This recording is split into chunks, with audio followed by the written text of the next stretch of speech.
Thank you, Scott. I'm pleased to be with you today to present the second annual John Zuccotti Award for Leadership. My treasured friend, mentor, and colleague continues to inspire us all, and I'm proud to honor his legacy again with this award. We're especially pleased to have our dear friend Susan Zuccotti with us at table 26.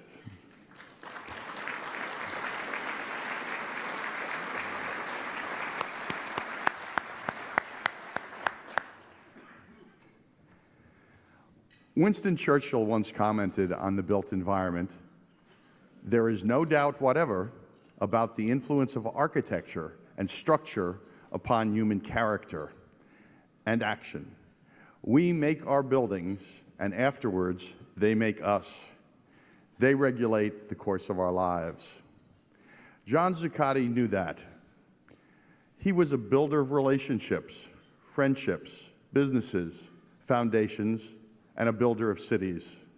John was a lifelong New Yorker and iconic champion of the good, public servant, lawyer, business leader, civic advocate, and philanthropist.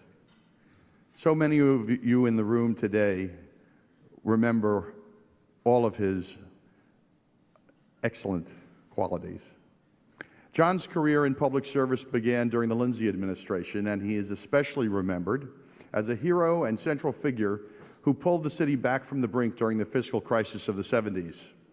John moved to the private sector and was a founding member of the law firm Tufo, Johnston, and Zuccotti, and subsequently assumed leadership posts at Olympia in York, Weill Gotshal, and Brookfield Properties.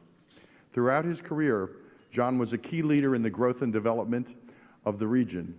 As chairman of the Real Estate Board of New York, and as exemplified by his distinguished tenure with the Regional Plan Association. He guided the RPA's work in adding PATH train access to Newark Airport, promoting development and public sector improvements around gateway communities, and perhaps most importantly, investing in Trans-Hudson connections.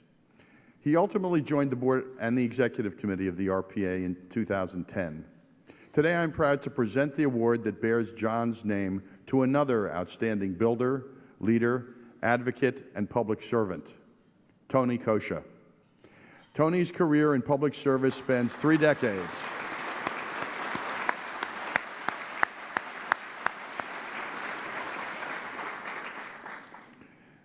We'll be hearing from Tony in a minute.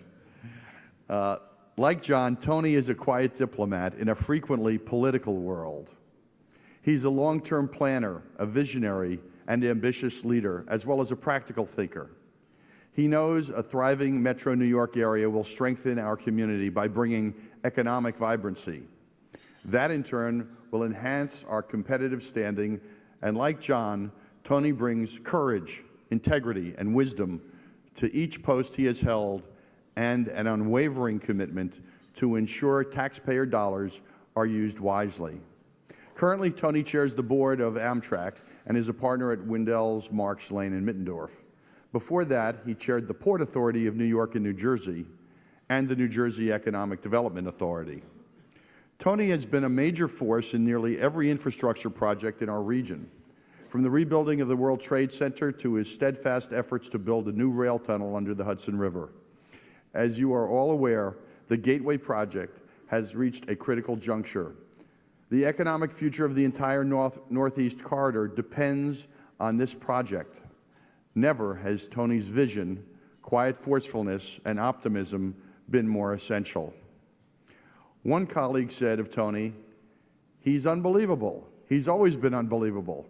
He's what we all would like to grow up to be." I had a chance to see these qualities firsthand through the RPA forums on infrastructure, a series of meetings sponsored by the RPA and our Family Foundation. With a career that spans both the public and private sectors, he brought unique expertise to our deliberations and was a key contributor. The forums were tasked with producing a fresh thinking about the region's infrastructure with a laser focus on our transportation network and the urgent need to maintain the New York as a leading global city. John Zuccotti, one of our founding vice chairs, didn't live to see the work of the forums come to fruition. But our co-vice chairs, Governor Ed Rendell and Senator Joe Lieberman, helped convene more than 40 distinguished business and civic leaders along with domain experts. All shared a strong belief combining the public and private sectors can be a model for driving renewal of the nation's infrastructure. Recommendations that emerged from the forums are a key part of RPA's fourth regional plan. Many of these reflect Tony's leadership and ideas. They advocate for dramatic increases in federal and state and local spending on infrastructure projects, a redesign of New York's Penn Station, ideas to reform governance models of key institutions, modernization of work rules, creations of new and innovative partnerships between the public and private sectors, ensuring adequate funding for maintenance and upgrades to prolong the life of our investments and assure international competitiveness. Above all, the top priority is moving forward with the Gateway Project, which will transform the region, improve quality of life for commuters, bring jobs to the area, and support economic growth. It's very fitting that Tony Coscia received the 2018 John Zuccotti Award. This award is the highest honor bestowed by RPA for leaders who make extraordinary contributions and a real difference in our region.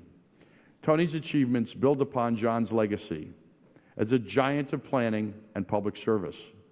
The work of John, Tony, and the RPA is about transformation and modernization for the next 100 years. Let's raise a glass to this important work, and as John would say, cent'anni to our work.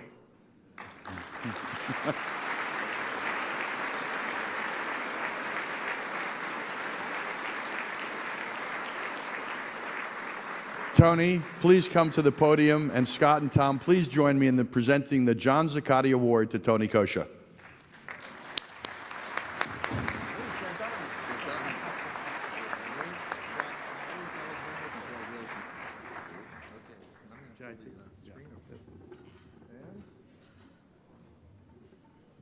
Here we go.